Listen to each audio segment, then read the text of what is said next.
Hello and welcome to Nikolay's genetics lessons, and today we are going to talk about what is Ahnentafel chart. And here's two charts, and right away I can tell you that Ahnentafel chart is going to be chart here on the right.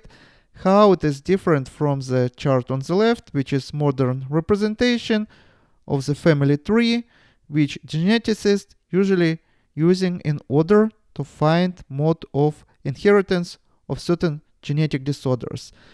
On this chart on the left, we can see, for example, if we say that this is going to be you, we can see your siblings, we see brothers, sisters of your father, which are going to be your aunts and uncles, and the same for your mother's side.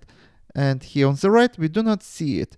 We only see here person for whom we are doing this pedigree chart, and let me show him also here with arrow sign. And every person has father, mother, and there in their own turn also have father, mother. So as you see here, we do not see any relatives whom we would call collateral relatives. For example, on this pedigree chart here, your sisters and brother are going to be your collateral lines, and your direct lines would be from your father and mother side, and in their own turn from their father and mother side.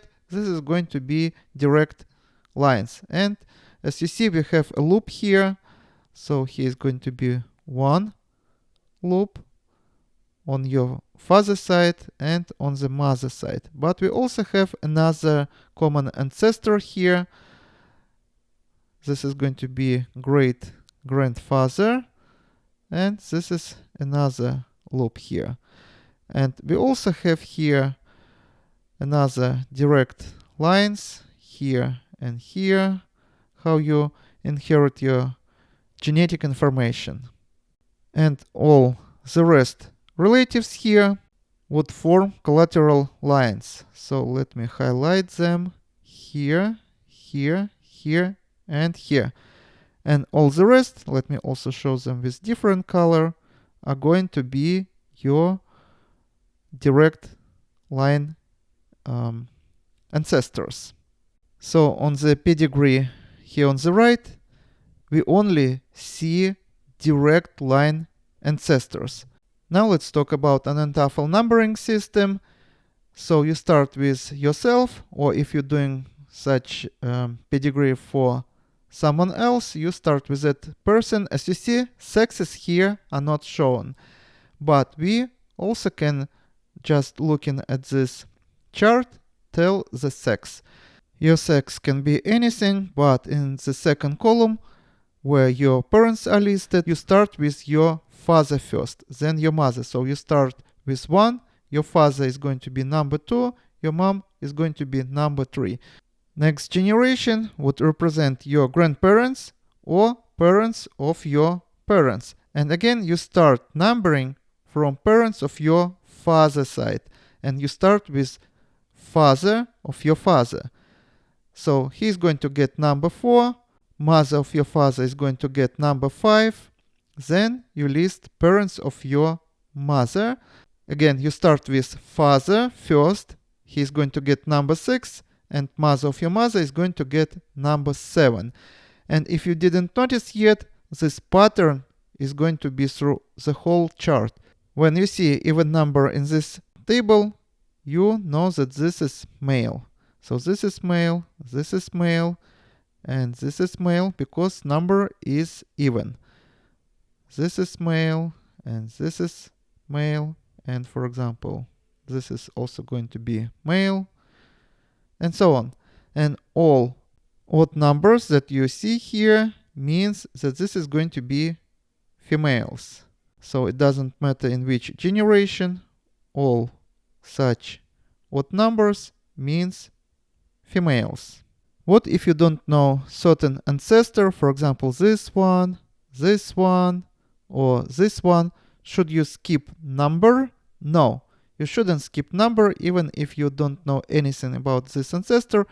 You assign a number for him because every person here has father and mother. So we have to list all of them and give them numbers even if you don't know their names, their birth dates, or any other information. This numbering system is very convenient for programists, though it is 4 or about 500 years old, and we can manipulate information here mathematically. For example, if we know that person number 10, we can instantly tell the number of his parents. So in order to say what is the number of his father, we just have to multiply this number by 2.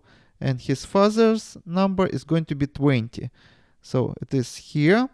And for the mother, we just have to multiply this number by 2 plus 1. And we are going to get number 21, which is here. This is number of the mother of the person number 10. And I also want to show you a couple more examples of Ahnentafel charts.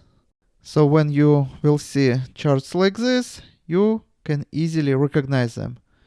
Every person here assigned number, and all these numbers assigned to according to the system which I described on the previous slide. And this chart is looking different from this one, but again we see here numbers. Number 1 for you, number 2 is going to be your father, number 3 is going to be mother, and so on. The same system, those here we see more information listed about each person. This is another characteristic sign of such charts, that you list all information you know about such person. Usually when you go back in time, the more you go, the less information you have about such people. But you can list here all information you know, even biography of the person, links to the documents. So it's also a very convenient way of representing information, and also it's convenient way to work with spreadsheets, and you don't have to be a programmist in order to build such pedigree. And this is all for today. Subscribe and see you in the next video. Goodbye.